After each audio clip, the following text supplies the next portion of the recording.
All right, hello everybody. Welcome to the fourth and tentatively final series in our Packback, ChatGPT, and Instructional AI discussions. I have our fourth and final guest, Jadrian Wooten, who I'll introduce in a moment.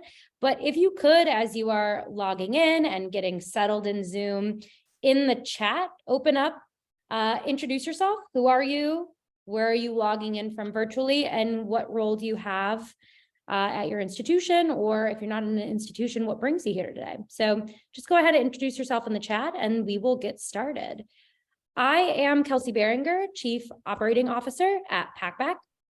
I started my career as a K-12 educator. I taught high school chemistry and physics and loved it, and feel very passionately about this topic today, which is generative AI and instructional AI, and kind of some concepts around how we can make stronger assessments, how we can dissuade students from wanting to cheat. And after leaving the classroom, I joined Packback as an experience manager, supporting instructors that wanted to use Packback. So working with them to make sure that their goals were met and they had the support they needed. And now work today with all of our different customer-facing teams and love what I do. And I'm super happy to be joined today by Jadrian. If you want to introduce yourself, who you are and what brings you to this webinar. Sure. So my name is Jadrian Wooten, and I am a collegiate associate professor at Virginia Tech, and I also direct our undergraduate program for the economics department. I have been using Packback for multiple years now. I lose track every single time. So it's a super exciting opportunity to kind of talk about just the whole process of changing how you're teaching, what challenges we face. I was super excited to join this because I'm kind of part of that discussion of how do we actually respond to things like ChatGPT, paper mills, websites online, all the problems with every other website that we've been mad about. So I'm super excited for this one. Yeah, and long time coming. I feel like Jadrian and I always are like, ships crossing in the night, and we finally get to do a webinar together. So it feels very exciting today. On the agenda, we're going to talk about what ChatGPT is, just in case you're unfamiliar. We are going to talk about preventing misuse of ChatGPT, giving some advice for instructors. I'll ask for Jadrian's thoughts here. We're going to talk about instructional AI and the differences between instructional AI and generative AI. We'll touch a little bit on what Packback does here. Then we're going to talk about evolving with ChatGPT, not how will ChatGPT evolve, but how will we evolve as educators or as human beings. And then we'll end with a Q&A. And as a note, the deck will be available online after the webinar, as well as the recording, and it'll be sent out to all attendees. Now, if you are unfamiliar with ChatGPT, I'm going to give a very quick rundown and also start with a note of we're already seeing more of these pop up. And so one thing we're going to have to get used to as educators, students, folks who support educators is that ChatGPT might be the hot thing now, but it certainly is not going to be the hot thing in a month. We're going to just see it's kind of just going to be whack-a-mole over here with large language models. So what ChatGPT is a really cool chatbot that sits over a large language model. And that's why it's been so fun and engaging and has kind of picked up the amount of press it has, is because it has this amazing chat interface. But below all of that is a large language model. And what that actually means is it is predicting text to generate long form text, whether it's a quick email, whether it's a paper, whatever you want it to be. Great example of this, and Jadrian, I'm going to ask for a little participation here. Can you finish the sentence for me? Not all heroes wear. I would say capes. Exactly. And the reason why is because that's been written, that's been documented a bazillion times, right? And large language models are fed text, they're fed everything that's on the internet. And what they do is they predict the next word in a series of words, and they are able to do that for multiple sentences. So the way that it was described to me very early on is very fancy, impressive autocomplete. Now, how it's being used is, I would say, spans a lot of different applications. Jadrian, you were telling me you were using it for, how are you using it again? I use it as a proofreader, grammar checker, and really a tone checker for my emails to make sure that I don't sound too mean. I love it. Soften the blow, please. Yes.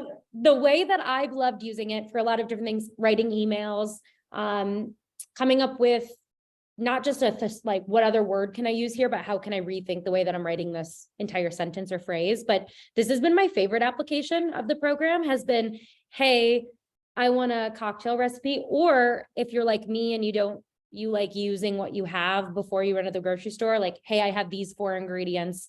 What can I make with these 4 ingredients?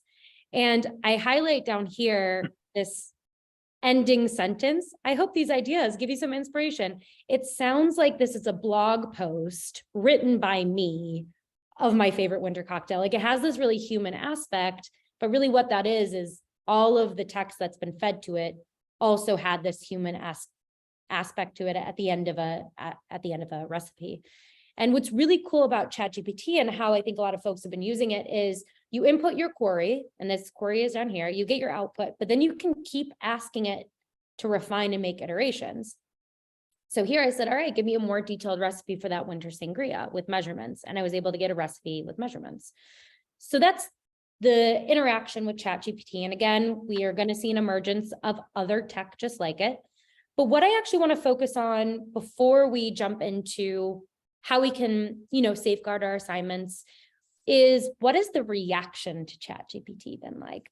And early December, I would say the mood was panic, big red button, writing is dead. It was that, and I felt that. It was a very valid feeling as somebody who used to have to assign writing to students, knowing if this was out there when I was going to have to grade papers, I would feel total defeat. I'm happy to say that, and you and I are both, I would say, active on academic Twitter, that the tone has started to shift a little bit of, hey, maybe this is a good thing. Maybe this is forcing us to evolve. Maybe this is forcing us to explore different assignment types, and maybe this can be leveraged as a tool for equitable learning. So, Jadrian, when did you learn about ChatGPT? What were your initial thoughts? And then how have they changed, evolved in the last really month, I would say? So I was definitely, I spend way too much time on Twitter. So I saw it like when it was first happening, like in those first couple of days. I did not I didn't even like link it to education, because the way that I've always done like discussions and papers and stuff, like it didn't seem like a very natural thing. So I got it as just a purely, I treated it like a chat bot. Like I was like, tell me a joke. Tell me a funny story. Like I was doing the funny stuff. And then I think like within a couple days, I started to see the other faculty educators start to freak out. And I go, oh, wait a second. Like it can answer multiple choice questions. Like that was actually the moment where I wasn't worried about like, write a summary of this book chapter, because like it can't read a book. It can't read an article. You can't feed it a news article and say, write a summary of this article. It can't do it. And so that's how my writing assignments are. It was read this article, write a summary. I felt safe in the beginning until I realized that like if you gave it a multiple choice question and you said, just answer this question, it would tell you the answer. And then in that moment I go, oh, wait a second. And like that's when the light bulb started to click, where I was like, it could actually do some of the stuff that I was worried about. And then I think like maybe the next, I'll say half day, because it happened all so fast, people were doing coding exercises and math exercises. And I was like, that's when I think I started to initially get really concerned. Because as an economist, like some of my classes are more concept based, some are more math based. I was not worried about it initially. And by initially, I mean like 2 days before I started to get worried. So like it was all happening very, very fast. And then, today, and we'll talk a little bit about, your reflection on current assignments and how assignments could evolve. But, as you sit here today, you just came back from probably a nice vacation where you're able to reflect a little, maybe predict the future. How would you describe your sentiment today? So it's definitely mixed, right? There are things that I am still nervous about. So with the pandemic, I had moved large portions of my class online. And I think a lot of us did. I think a lot of us started to realize you don't have to turn it in person. You can turn it in on Canvas or Blackboard. My exams started to shift parts of it online. And so like I had started to move stuff online. And so I would say there are parts of my course that I am now more worried about than other parts. And I think a lot of it is just realizing like, how can I now make new adjustments to those settings to take that into consideration? So, I teach a large lecture class. So I have like 500 students. They take an online test, and they take it at home on their own time. And I use a platform that's provided by the publisher. And so it's starting to recognize like, wait a second, this could be an issue because they can just copy and paste these multiple choice questions or these calculation questions.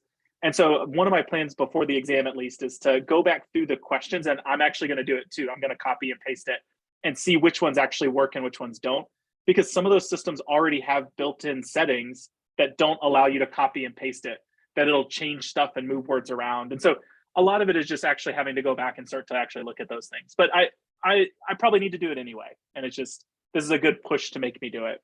Yeah, absolutely. I think you brought up a good point too, is that a lot of us, I say us, like I was teaching during the pandemic. I just I left right before the pandemic, but a lot of educators spent so much time and energy moving courses online. And I would say also making their courses more accessible. And so one fear I have as, someone who works at a education tech company that's very invested in accessibility, is I don't want to see classrooms become less accessible because of a jerk reaction to something like ChatGPT. But we do need to ask ourselves, are these assessments challenging enough that an actual human being with a brain has to take them? You know what I mean? And could ace them, but a machine learning couldn't. So I think that's something that's been coming to my mind as I'm reading Twitter and thinking about implications of this tech is, are we going to see us kind of like, digress back into some pen and paper exams, which isn't, as you know, great for 100% students?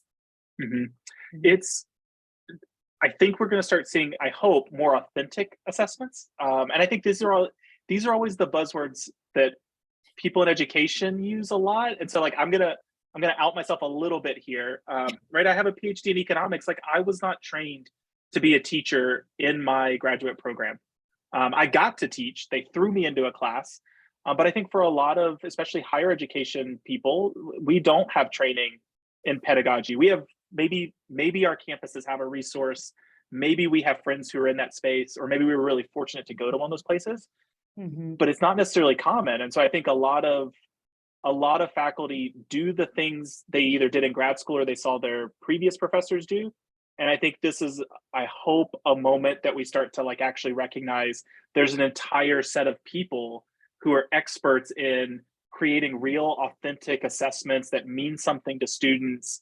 That it's not just something they could copy off the internet or copy off of a chat bot, that actually they want to do, and they're getting learning out of it too.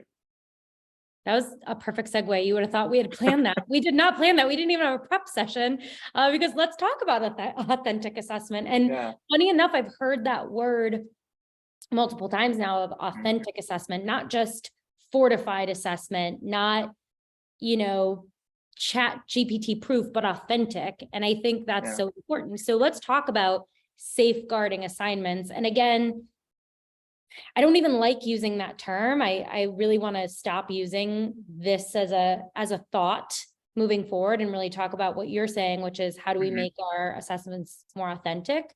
These were some ideas that came from our CPO, Jess Tenuta, our CTO, Craig Booth. This also, I would say, I've seen all over Twitter, I've seen on Reddit, I've heard internally, which is how can we modify our assignments because these assignments require true wisdom and critical thinking. Number one, required sources. You had talked a lot about, you can kind of, smell the BS when you see a fake source or a source that has nothing to do with the assignment type, or a source when a source wasn't required even was something you brought up as, a smell test there. But the more that you're requiring sources in a really specific prompt type, the less, I would say, effective something like a ChatGPT will be. Pushing students to formulate a point of view. I would argue that when I was forced to really think about my own understanding and my relationship with content, I actually wanted to do the assignment. And there were many assignments that I did not want to do in grad school because I am not a confident writer. But when it was, reflect on your own experiences or your own point of view, I automatically want to do the assignment because it's kind of hard to be wrong. Nobody's more you than you. Ask students to review their process. So focusing much less on the product of the assignment and more so on the process of getting there. And then having students reflect on unique course experiences I love, especially if you're already utilizing things like guest speakers, or you already have, I would say, lecture where you're talking like very anecdotally or using a lot of real life examples. ChatGPT just was not in your classroom. Then finally, this concept of a reverse research paper where you actually give students the thesis statement or you give them the conclusion, they have to work backwards. So these are some examples I think of like increasing authenticity, or I would say, modifying assignments to be a little bit more structurally sound so that it can't, again, be done by something without a brain. We asked our Packback employee base, which is a lot of folks who loved learning, a lot of folks who didn't like learning and wish they had Packback, or a lot of teachers. That's kind of, I would say, the Packback employee base over here. And we said, basically, what assignments would you have failed if you relied solely on generative AI to do this for you? Predicting the future. I would say that these models are not great at extrapolating out and predicting the future. In fact, they might even say, I'm not comfortable. They're also not comfortable taking a side, or at least ChatGPT isn't. It won't actually formulate a viewpoint on one specific, I would say, argument. Reflecting on field experience or collected data is another great way. How can I modify my assignments so that students actually have to collect data and reflect on it? And then just getting really specific. I thought this was funny. What's the history of real estate development in my hometown of St. Clair Shores, Michigan? That's going to be something you have to, I would have to say, interview a mayor, you know what I mean, to get information on. That's not going to be accessible really anywhere. But want to hear from you, Jadrian, when you talk about making assignments more authentic, what is coming to your mind? And then what advice would you give instructors who are trying to rethink their assignments as soon as this spring? So I first started thinking about this, I would say a couple of years ago. And this is where I really started to dig in. This is where I learned about authentic assessment and really try to change things. Because what I was noticing was I felt like I was finding students who had submitted purchased papers. And so even when I taught kind of my writing-based courses, I would have 100 to 150 students, and having 4 students with papers that stood out from most people do it fine. Most students don't have these issues, but I was noticing these and I was like, I can't keep doing this over and over and over again. And honestly, I just got really tired of reading the exact same response over and over and over again. So if I had assigned a short writing assignment that said, summarize this article, reading 100 summaries of the same article got just so exhausting. And so that's whenever I started to realize changing these assignments is actually both good for the students and also good for me as a grader when I'm actually reading it. And so I started to do those little things. So rather than having students summarize an article, it would be things like find a concept in the article that you found that could apply to yourself or someone else you know. Inside the reading, what stood out as confusing? Why was it confusing? What would have made it less confusing? And so asking those sorts of questions still demonstrates that they read it, right? They have to find it and link it across things, but it actually forced them to apply it to themselves. It got them to recognize maybe shortfalls or challenges with the reading. I read things and I'm like, oh, that's easy, that everybody should understand this. But they'll point out things like, the authors talked about this, but I had no idea. Those sorts of really little changes made it to where I could still grade it with a really nice rubric. They identified a concept, they described the concept. So grading was still easy, but it kind of kept things fresh for me. That helped tremendously. And I think those are the sorts of things that really you can kind of fight back against a lot of the generative AI by getting them to just change how they're approaching it. Yeah, absolutely. I told this story in a previous webinar, but in grad school, I was assigned a reading and it was a really short reading, but it was so dense that I probably read through it. I'm not kidding, 30 times. I just could not understand what they were saying. And if I would have been given the assignment type that was, because the assignment was summarized, right? Mm-hmm. If I was given the opportunity to highlight what was confusing, that would have been a much more meaningful assignment for me. And I would have been much happier to do it, because instead I called 3 of my friends and I was, please help me understand what this is saying. And I'm pretty confident reader. I'm not a super competent writer, but that was just mind-boggling to me that I had to do this assignment that was so stressful in a course where there were probably a million better things I could be doing with my time as I'm learning how to, teach students. So, Well, I love so that. even changing the questions, I think helped me. It helped me like narrow down answer choices. So like kind of that comment about having students summarize like a guest speaker. You can even do that with things of, saying, summarize this concept based on the examples we covered in class. Just adding that little bit of based on class discussion, what does this mean, helps tremendously. So even if they're using ChatGPT or anything else to get a summary, they're still required to link that back to something that they watched in a video covered in class. And what I found was just having that little section greatly reduced the number of answer choices. So I would say things like, based on our class discussion, give an example of an externality that we talked about. You could literally come up with hundreds of them if you didn't say based on class discussion, but because class was such a narrow time, there was only like 5 things that we talked about. And so like it made it easier for me to grade, but I think it cut out a lot of that stuff too. 100%. And if you are worried about student accessibility, you can always make sure all of your lectures are recorded. So even if a student can't make it, they're still held accountable to watch the live recording in order to be able to answer the question. So yeah, and you can even set it up as, based on either the textbook or what we've done in class. Like I think limiting the ability to have answer choices actually tends to help a lot. Yeah, limiting scope. I love that. All right, amazing. I knew this was going to be a great chat. I knew it, Jadrian. Well, we're going to briefly touch base on instructional AI because everything that we've been talking about in this webinar thus far is all generative AI. What ChatGPT is doing and the players that exist that are just like it and that will come is generative AI. It's using AI to generate content. Now, the AI itself, whether it's this type of algorithm or that type of algorithm or model, doesn't matter. What it's doing is it's generating text. So the way that I like to put it is giving students the fish. Now, what instructional AI is all about is teaching students to fish. And that's what Packback wants to do.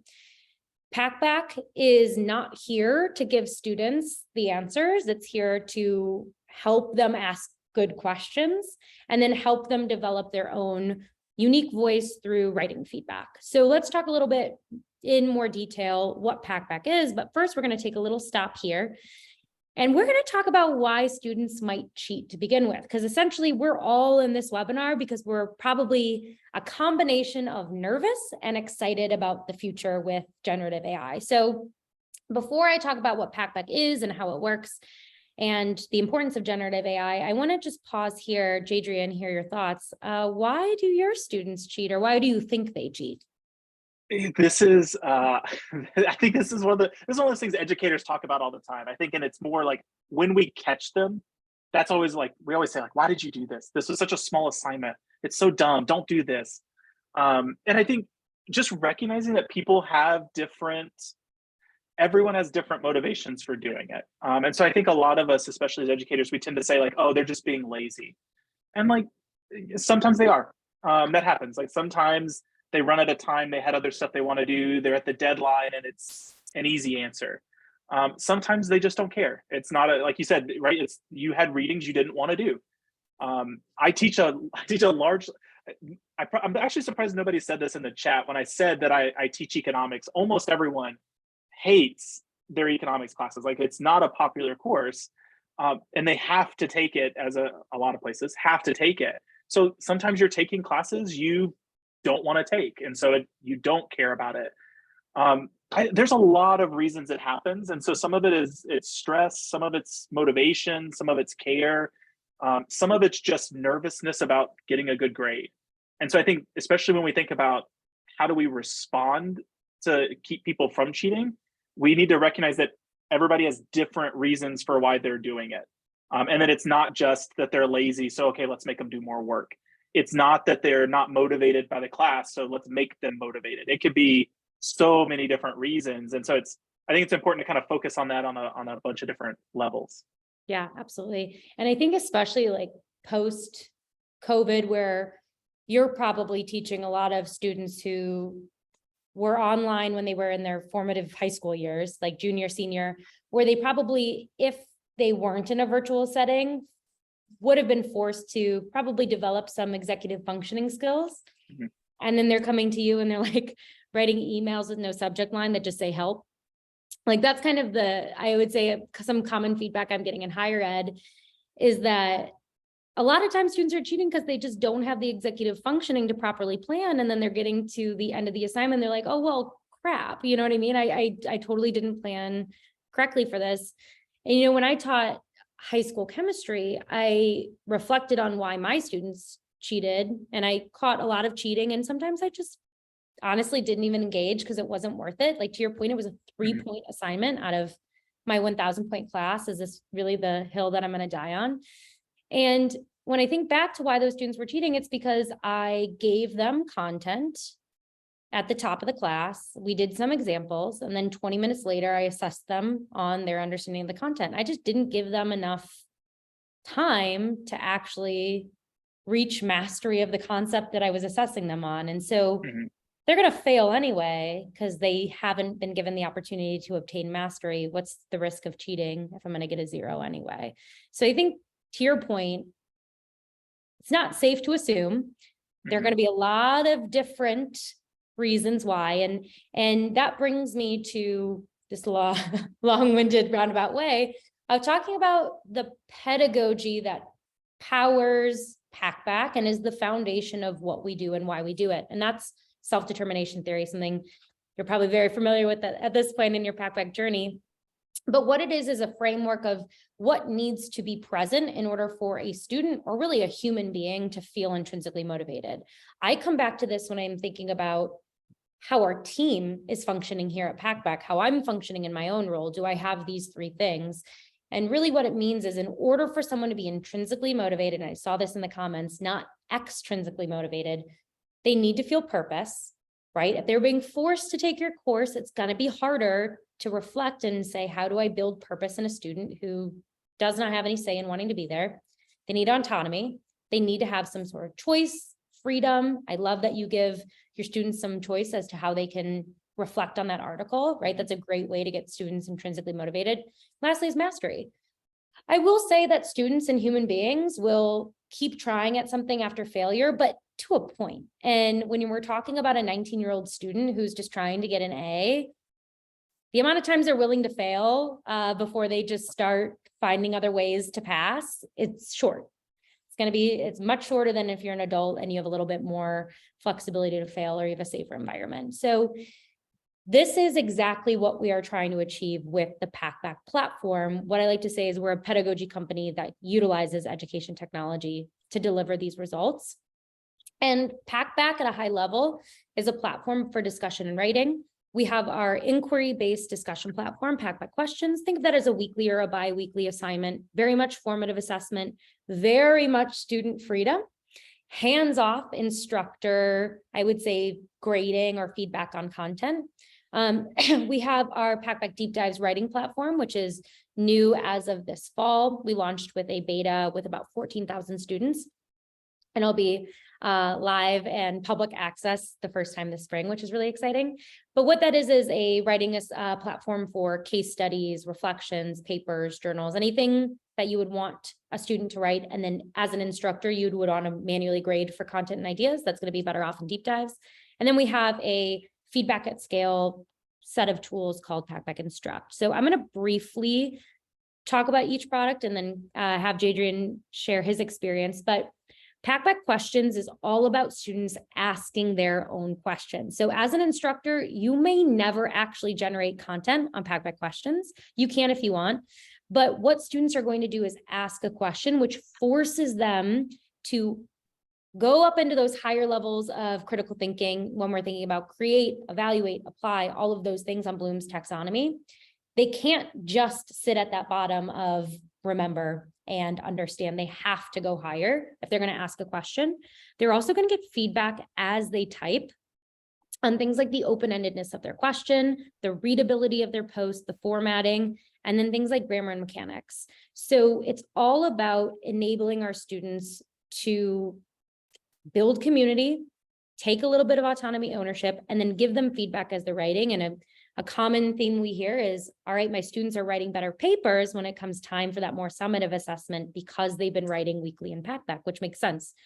You want at-bats before, the big game, which I never played sports, so not a great analogy for me. But when we're thinking about the entire cycle of writing on Packback, students will write, they'll get that real-time feedback.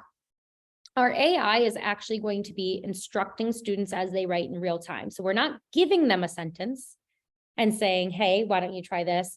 Instead, what we're saying, oh, there are grammatical mistakes in the sentence, or that question could be open-ended. Right now, it's closed-ended. There's really only one way to answer it. Our AI is then reviewing any submitted posts for things like closed-ended questions, plagiarism, AI-generated text, which I will get to at one point, insufficient length, things like profanity or abuse. If our AI is flagging something from Packback questions, an actual human being will review the flag and ultimately decide if that post should be moderated or not.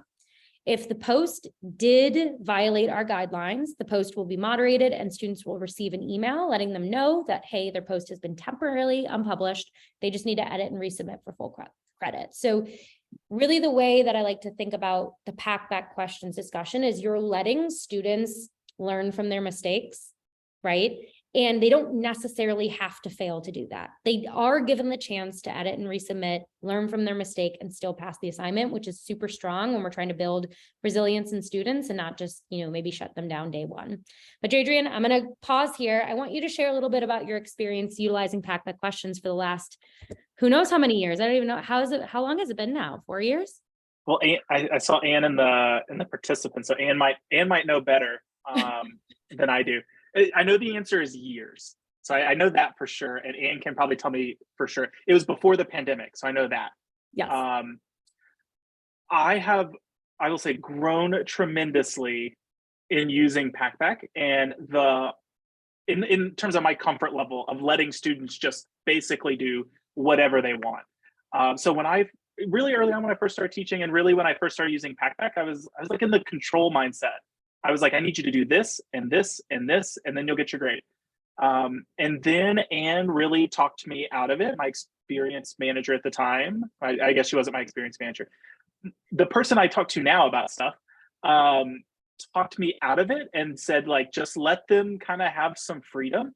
And I give them like progressively more freedom every semester, where like now at the point, I probably have they have too much freedom, but I absolutely love seeing the stuff that they come up with.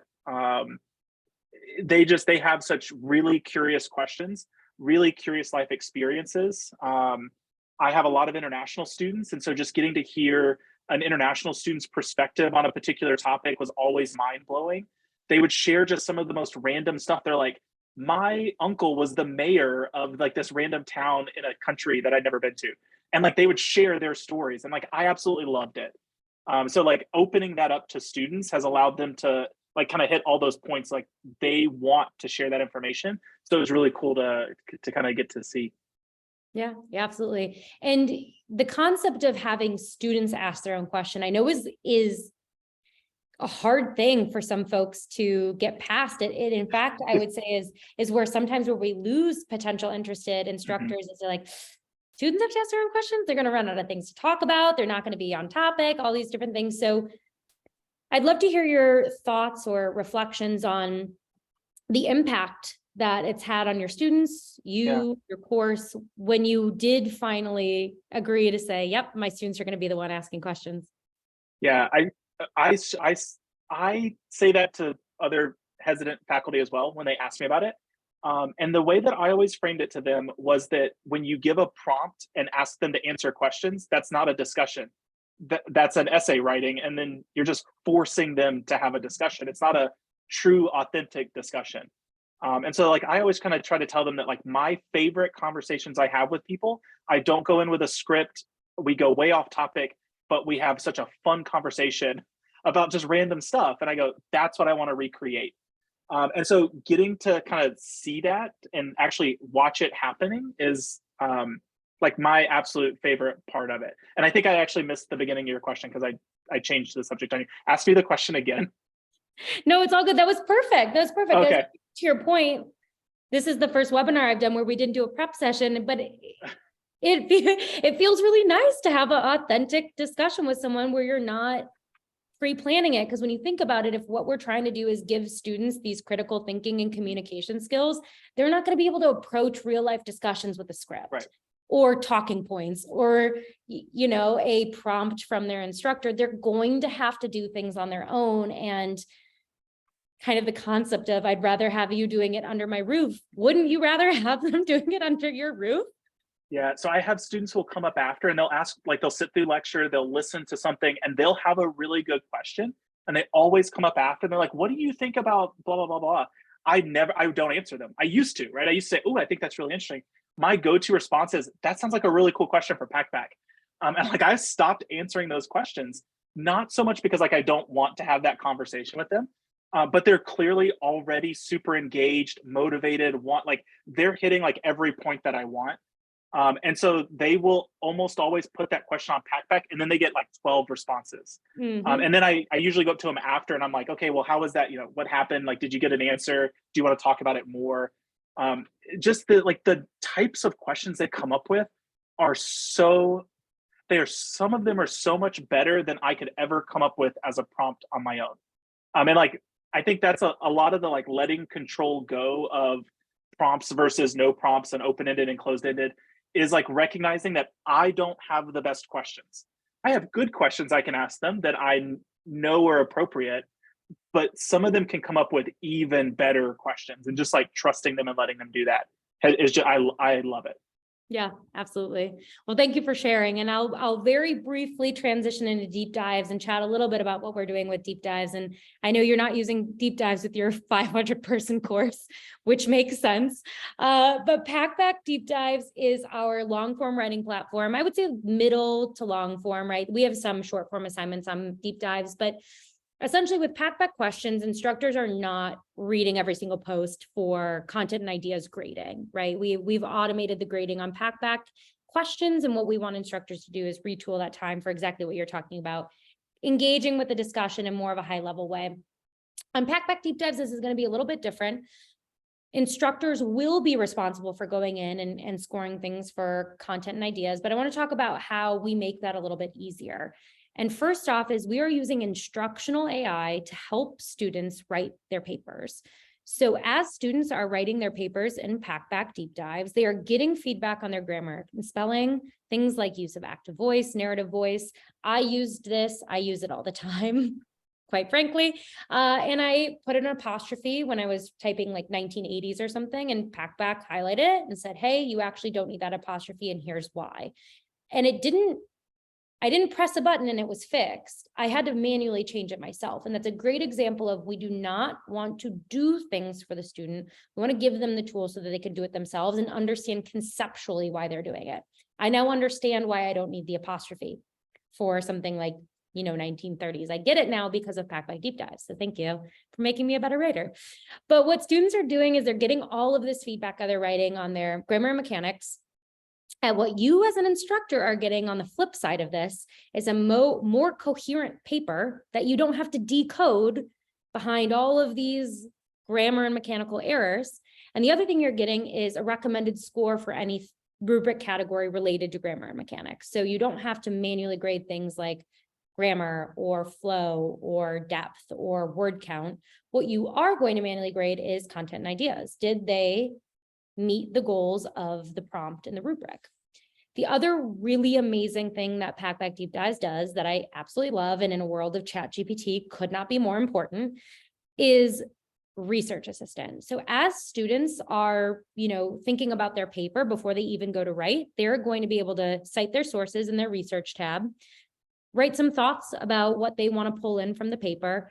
And then what Packback is going to do is generate a reference for them, or and add it to their references or works cited tab, depending if it's APA or MLA, and then give them feedback on the credibility of their source.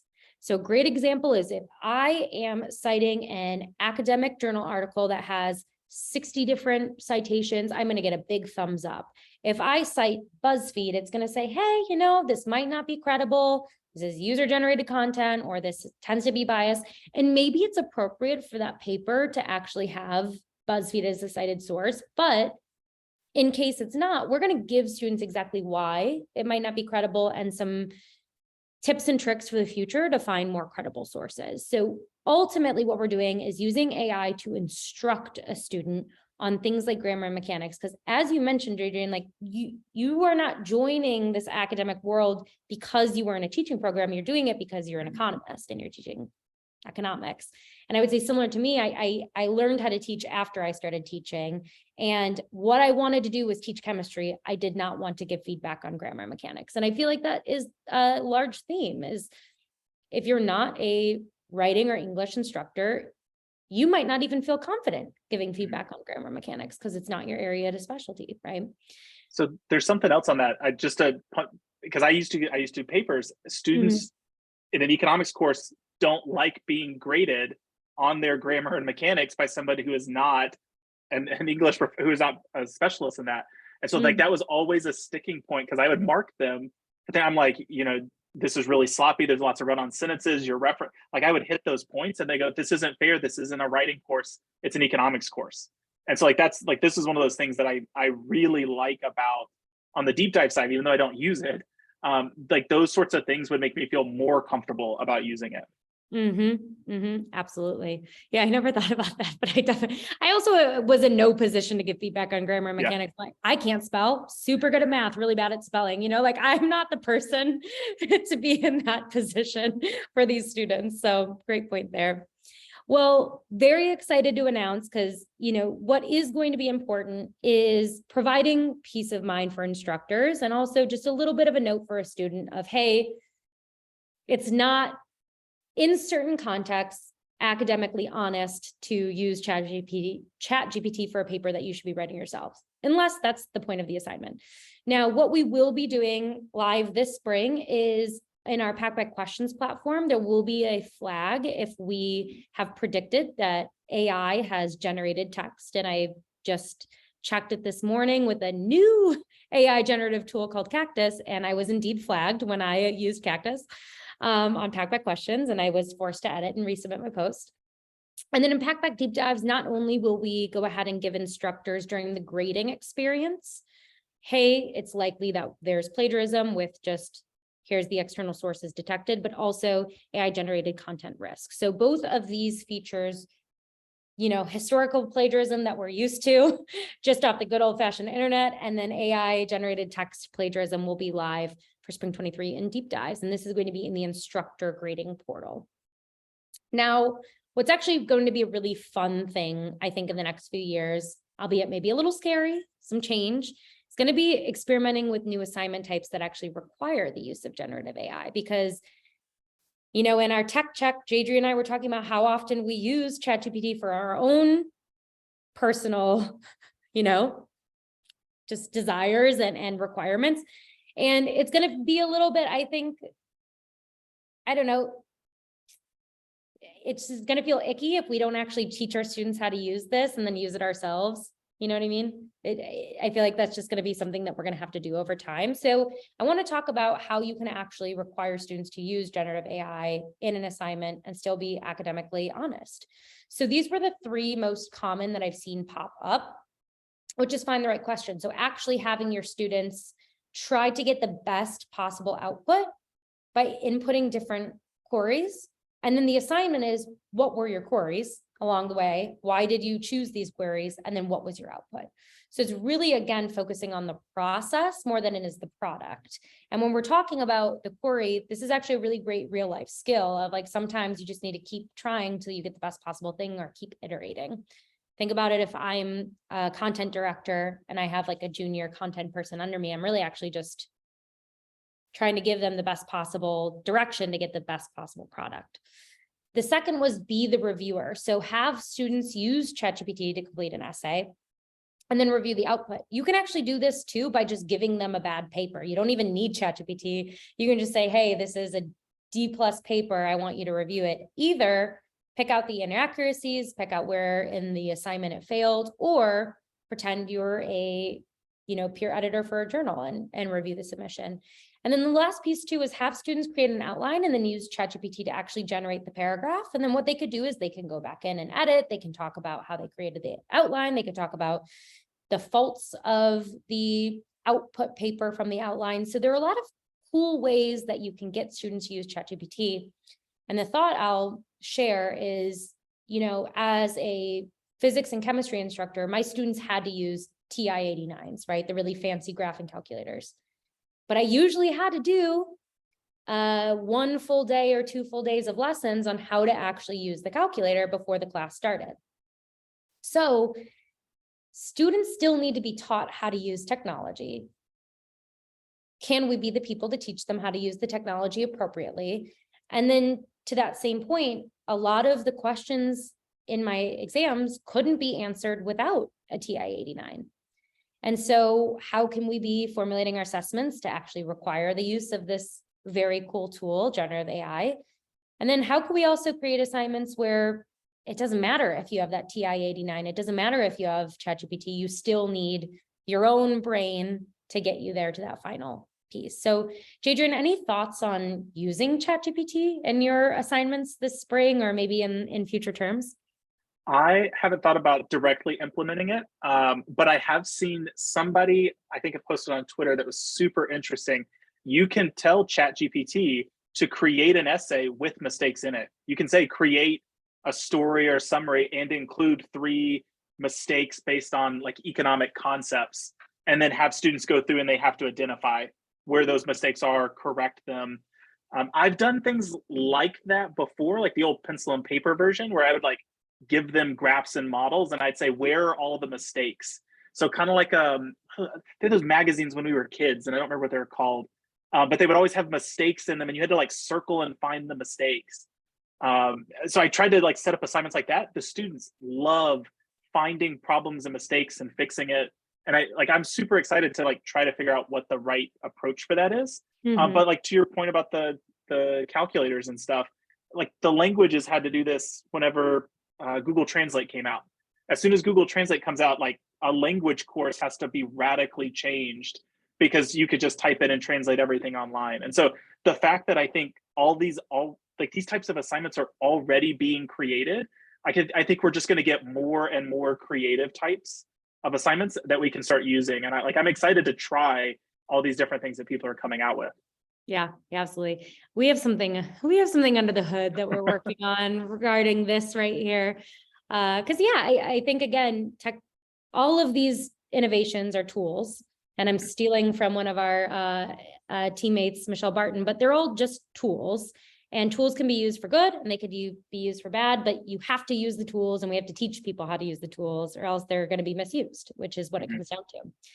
Now, what we're going to do is get real big picture here and have some conversations about generative AI on a much larger scale. So I know it's hard to predict the future with AI. I have a hard time doing it just because it doesn't exist and it's just such a novel concept that sometimes it's hard to imagine what it could look like 5-10 years from now. But ChatGPT is just one form of generative AI, which is just this chatbot that generates text for you.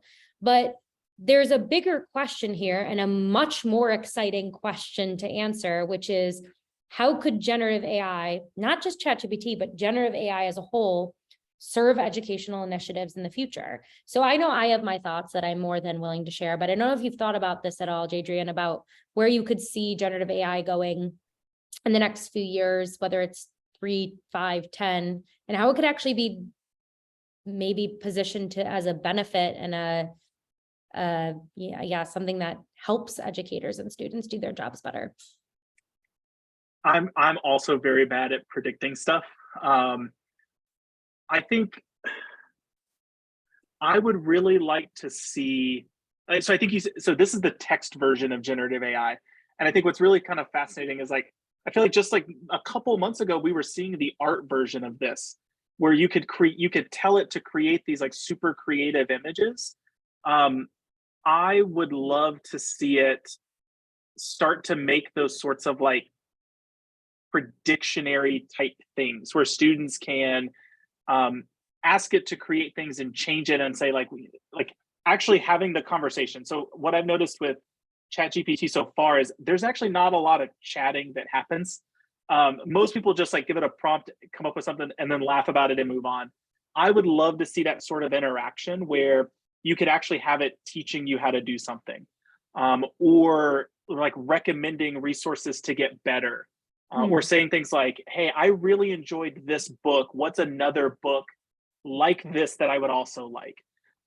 Actually having it as like almost like a personal, I don't want to call it a friend because it's like, I don't, you probably shouldn't be a friend, but like, right, like I value my recommendations for other people, but like to be able to actually have those conversations of like, hey, I really want to get better at public speaking. What are some recommendations that I can do to get better? Are there books I can read or watch TV or things like that? I would love to see that sort of like personal mentor, coach advising come out of that process. Yeah, so good. They posted it like right at the right time in the chat. Like I would love to see a personal advisor type thing come out of it. Yeah. Do you remember Ask Jeeves? Like I'm Yes. getting this concept of Ask Jeeves, but if Jeeves was like actually like a really intelligent AI that was able to like give these recommendations like you're talking about, like use a mix of actual, I'm looking for resources on the internet, but I'm summarizing them and giving you a recommendation. So like maybe see the reemergence of Ask Jeeves. I like book recommendations, and I trust my friends because they know what I like to read at the same time. But like sometimes I finish a book, like this actually happened recently where I just finished like Hunger Games. Like I had read Hunger Games a long time ago, but I wanted another series like Hunger Games. But the recommendations online I did not like because right, it's one person's viewpoint, and like I would love to have some sort of AI process that actually can read books and tell you like these are actually very similar stories. Like I would like that. But even from an educational standpoint, it would be really cool to see kind of an advisory type role for students in that sense. Yeah, absolutely. And you know, the way that I like to think about the future is my very first experience with virtual reality was an HTC Vive very early on. But my first interaction, it wasn't actually a game, you know, it wasn't Beat Saber. I don't know if you're familiar with VR. Now I play Beat Saber all the time. It's super fun. But the first interaction I had was actually like an immersive learning experience where you were able to go to the surface of different planets in our solar system. And so the way that I'm thinking about generative AI in the future is how can we provide learning experiences that would otherwise be impossible, would otherwise maybe be unsafe, right? And how do we expand on providing more unique and novel learning experiences? And a really cool Twitter thread I saw on ChatGPT is a woman actually used, I don't know if it was ChatGPT exactly or just GPT-3, but fed all of her journals from her adolescence into this large language model, and then asked herself questions. Like her, you know, 6th to 9th grade self as her current 33-year-old self, ask questions about, you know, what do you think I should be doing right now? This is what I'm doing now. Would you be proud of me? That sort of thing. And she almost said that it was the most effective therapy she's ever had. And so you could think about things like that, where you can just train it to do something and have interactions with it. And, you know, it's always the question of, is it going to do harm or is it going to help? And that's going to be something we tackle as a human race that is in charge of, you know, developing this AI. But my last plug for something will be a colleague of mine, Mela. If you work with Mela, we love her, told me about a podcast. As Recline did a episode on AI, and it was really enlightening for me to understand how to contextualize AI, how to predict the future with it, and how to know our limitations and where it's kind of going. So if you are looking for a podcast, As Recline's episode on AI was very powerful. Interesting. Okay. I will definitely listen to it. Okay, amazing. Well, with that, I'm gonna answer some questions that I saw pop up in the Q&A of the chat. But before I do that, Jadrian, any final thoughts as, you know, we're heading into the spring term? I know first day for you is today, so happy first day of classes.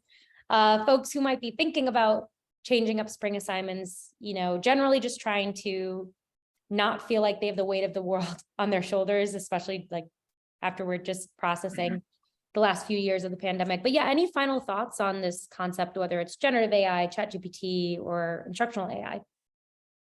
Not to put you on the spot. I think it's something I said earlier. I think this is a really good moment. And I think while people are nervous and worried and scared, this is a really good moment to sit down and look at the assignments and figure out, like, is this actually really the best assignment? And I think a lot of us did it 2 years ago when we got pushed online. I think everything kind of just got put online. And then in the fall, I think a lot of us sat down and go, is this the right way to do this? And I think we started, at least with the pandemic, I think we looked at things structurally, right? Are the settings right? Is it accessible? Is it available? Like, we were really looking at like availability and how it's being provided to students. I think I'm excited because I think this is a really good moment where we look at the actual material we're asking them and actually saying, like, are these good questions? Are they actually producing something? Are students going to be able to use this in a job interview? Can they talk about this in a job interview? I think this is a really good moment for us to actually kind of make that change. And I think this is going to be the push that does it. Yep, absolutely. I love that very much. Well, I want to answer a few questions I saw pop up. The first is about source credibility. So source credibility is a series of algorithms. We're going to take a look at what is the source type. Is it a book? And in that case, we're going to look at the ISBN. Is it a journal published on a journal website? So we'll look at the DOI there, the index, the journal index number. I think that's what it's called. I should be more in the weeds with this one. If it's a website, it'll kind of go through its own series, but essentially source credibility is something that's going to be determined by our algorithm that was built by humans. The rules were built by our humans. Right now, there's no way to modify the credibility feedback students should be receiving. So let's say you did want students to cite BuzzFeed. They're still going to get that it's a moderately credible source, mildly credible source. But what you can always do is make sure that Packback doesn't auto-grade source credibility. So in the deep dives prompt or in the rubric, you have the option to note which things you want AI to be grading or non-grading. So in that capacity, if you wanted students to be able to cite traditionally non-credible sources, which I had writing assignments where I told them, just go find misinformation on Facebook, go find misinformation. In that case, they would be getting feedback that says not credible, but if you told them that at the top, they would understand. So I'm sure our CTO Craig could give a much better answer to how that actually works and the algorithm, but essentially I would say sound academic journals are going to get the highest credibility score, along with anything that's a recent ISBN. The other question I saw in the chat, which I brought up with Jadrian earlier, is this cactus.ai, which is a think ChatGPT, but specifically targeted to educators and students. And I don't understand how it would be targeted to educators. It doesn't seem like it's something that teachers would use. It seems like something purely students would use. I don't know what your thoughts were on it in your brief Google search of it. But I figured I would talk about what Cactus is. I used it briefly. I had Cactus generate a paragraph for me, and the query I gave it was, how could students utilize AI to learn? And I copied and pasted the paragraph it gave me. And this is the feedback I got. I copied and pasted it in Packback Questions, our discussion platform. And I got the feedback that is a bit repetitive, which is honestly the feedback I get whenever I used AI generated content. I always get the feedback that it's repetitive. And then I also got feedback that I had grammatical or spelling errors, which I would say are less common to get. So that was interesting to discover with Cactus. But something that was fun is that in a video that Cactus put together, it says that it cannot be picked up by AI text generator detectors, things like what Packback is built in detecting AI generated text. That's just false. It totally can be detected, and it did get detected. I posted it in Packback Questions. My response got flagged. And this was the email I got from our moderation team. I got that my response was moderated because it may have been generated by AI, and I was prompted to edit and resubmit. And as long as I edit and resubmit by the deadline and I don't further get flagged again, I will get full credit for my post. So this isn't a little bit of a behind the scenes of what's happening with our Packback Questions platform. If you were doing this on deep dives, the instructor themselves would get the flag. So just as a little bit of a background there, I thought that was interesting that they were making some wild claims. Maybe they're not making the claims, maybe that's the students. But feel free to post any additional questions in the chat. And then also, if you are interested in trying Packback or learning more about Packback, go ahead and just email curious@packback.co and we'll get you set up with the right person, whether that's your person, Ann Olson, or someone else over at Packback. And understanding that ChatGPT is not free, does that hinder student use and could be a barrier to requiring it for assignments? Right now, ChatGPT is free. I wonder how long they'll make it 100% free. I don't know. I think I saw something that they're going to limit how often you can ask questions and stuff. Like they're going to start like throttling back because it costs them a ton of money. I think I saw something that cost them like a penny for every question or like a tenth of a penny, but like people were putting in like billions of questions. So I think they'll probably throttle it back, but then right, people just create accounts and like they'll just create a little bit more work for them. Yeah, absolutely. So I think, and to the point, it's going to be a game of whack-a-mole. Like ChatGPT will put up a paywall, and then something that looks like ChatGPT will be built, but it'll be called Cactus, and they won't have a paywall until they do. And it's just going to be this never-ending dominoes. You know, I think it's a lot like Wordle, right? Like Wordle came out and it was amazing, and then there was like 30 different Wordles that had different games and rules and features, and then right, it just kind of coasts down, and there's some steady level of use. Yeah. I think I was playing the wrong Wordle for a very long time. Like I was like, this game is not very fun. And my friend's like, you're on the wrong Wordle. Come on, this one. Yeah. Just to your point, there's always going to be something new popping up. Yeah. Amazing. Well, if there are any other questions, feel free to put them in the Q&A or the chat. Otherwise, feel free to email curious@packback.co for any information. This webinar recording will be sent out a few days from now. We just have to wait till it processes, upload to YouTube. And the slides used today will be available as well with the recording. So you'll have access to all this information. Awesome. Well, thank you so much, Jadrian, for joining. It was an absolute pleasure. Always great to chat. And thanks for joining whoever has joined. I know this is probably your lunchtime or, crunch time at the start of the term. So we appreciate the time you've given us. Amazing. All right. Happy spring semester, everyone. I'm looking forward to being, say, at the front of the wave of the future of education together. Amazing. Have a wonderful day, everyone. Good luck this spring term. Thanks again, Jadrian. Appreciate it. Yep.